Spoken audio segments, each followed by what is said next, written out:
Gentleman from Missouri yields. Gentleman from Massachusetts recognized. Thank you, Mr. Speaker. I yield myself 2 minutes. Gentleman's recognized. So we might have visited a lot of places. Tonight, or this morning, I should say, why don't we visit reality? Here's the reality, because we're going to talk about facts for the next 15 minutes on our side. So one thing you can understand very clearly, the Republicans in the House surrendered to the Republicans in the Senate. And once again, when the going got tough, both institutions surrendered to the president. This bill became worse along the way when it was already a pretty bad product. So in terms of expertise, let's reject what the Congressional Budget Office says.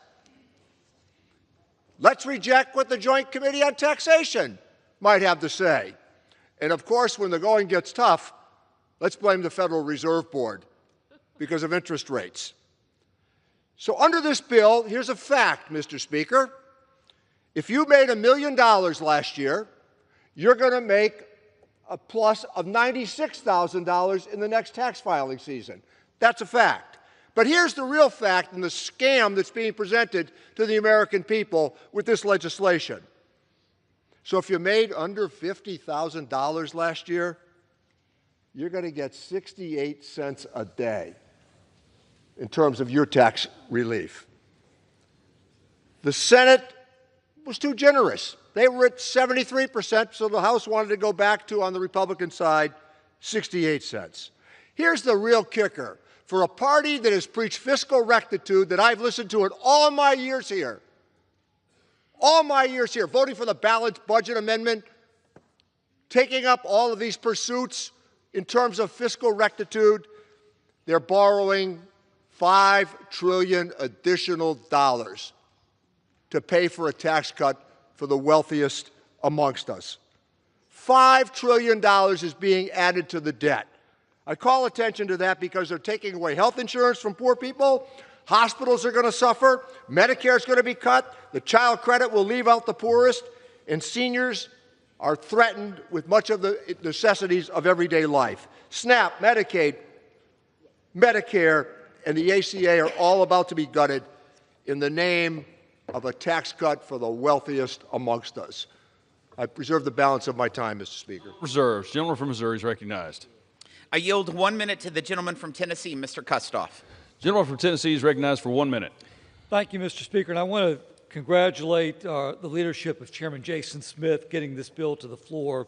I rise today, Mr. Speaker, to speak in favor of President Trump's One Big Beautiful Bill. Here are the facts, Mr. Speaker. If Congress fails to pass this bill, taxpayers across the nation will get a big tax increase. In Tennessee's 8th congressional district, the average household would face a 26% tax hike. This would be catastrophic for families, for farms, and for small businesses across the nation. This bill not only stops this massive tax hike, but it will reduce taxes for Americans nationwide and turbocharge our economy. When Americans voted last November, they voted for these policies put forth by President Trump and House Republicans. Now is the time for us to do this job and pass the One Big Beautiful Bill. Too much is at stake.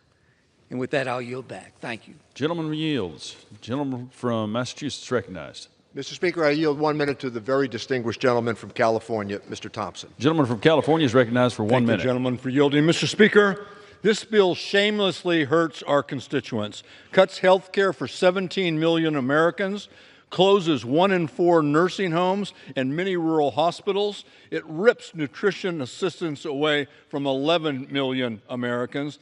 And it cedes leadership in the green energy economy to China. It raises energy bills for hardworking Americans. It cuts Pell Grants for millions of students. It adds $5 trillion to our national debt to give a tax break to billionaire donors who don't need the help in this environment. $5 trillion added to our national debt. It pushes the American dream out of reach for millions of working-class Americans. Every member who votes yes will forever carry the shame of betraying hardworking Americans and put our kids and our grandkids in great, great debt.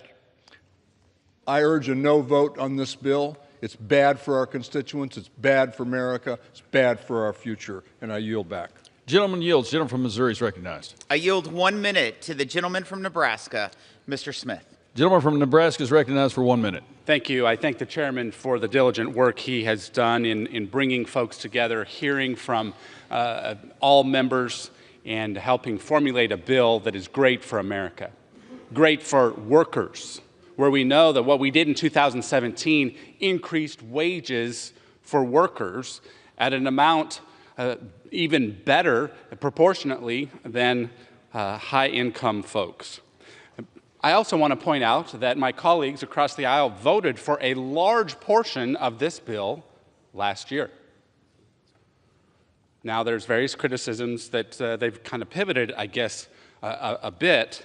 But when you really look at what we are doing, we're preventing a tax increase on the middle class. Average American household without this bill getting done will face about a $1,500 tax increase. American Farm Bureau tells us that the average farm will face more than $5,000 tax increase if we don't get our bill done.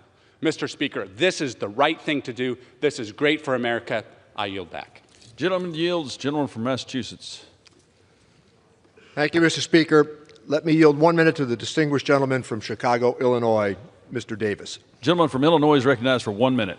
I rise in strong opposition and could never vote for this big, bad, inhumane, and ugly bill because it will wreck health care delivery, takes food from hungry children, sentence seniors to early deaths, eliminate jobs, and destabilize our economy just to give the super rich and wealthy more influence, more power, more wealth.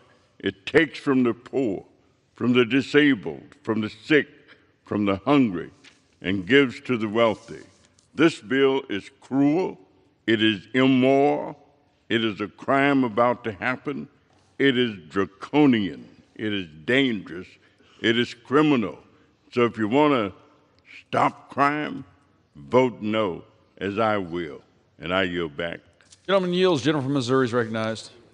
Mr. Speaker, at this time, I yield 1 minute to the gentleman from Illinois, Mr. LaHood, for the purposes of a colloquy. Gentleman from Illinois is recognized for 1 minute.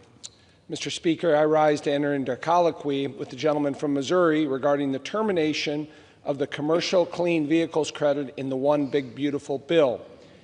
Is it your understanding and intent, Chairman Smith, for the purposes of this provision, vehicles shall be treated as, quote, acquired, unquote, as of the date on which a written binding contract is entered into for their acquisition and a payment has been made? I yield to Chairman Smith for a response. Mr. Speaker, yes, it is the legislative intent that vehicles shall be treated as acquired as of the date on which a written binding contract is entered into for their acquisition and a payment has been made. Mr. Speaker, I associate myself with the comments of the managers. I am pleased to know their legislative intent. Mr. Speaker, in closing, I urge my colleagues to support this common sense legislation, and I yield back. Gentleman yields. Gentleman from Massachusetts. Mr. Speaker, I'd like to yield 1 minute to the gentlelady from California, Congresswoman Sanchez. Gentlelady from California is recognized for 1 minute. Thank you. Mr. Speaker, I flew overnight through thunderstorms and flash flood warnings to be here to stand up for my district this morning because Republicans refuse to stand up for theirs. I've been in Congress for over 20 years, and I've never seen such cowardice from my colleagues across the aisle. Time and time again, we see Republicans fold like cheap lawn chairs. Senator Murkowski said it was a bad bill, then why the hell would you vote for it? I'm here to stand up against a bill that kicks 17 million Americans off of their health care, a bill that cuts school lunches and food assistance to children who go to bed hungry every night, a bill that includes billions of dollars for ICE, an already bloated agency that has been upending due process and racially profiling people in my district for weeks. To my colleagues across the aisle, have you no decency? Have you no humanity? It's not too late to do what you know is right by your constituents and by your country. Vote no on this one big steaming pile of crap.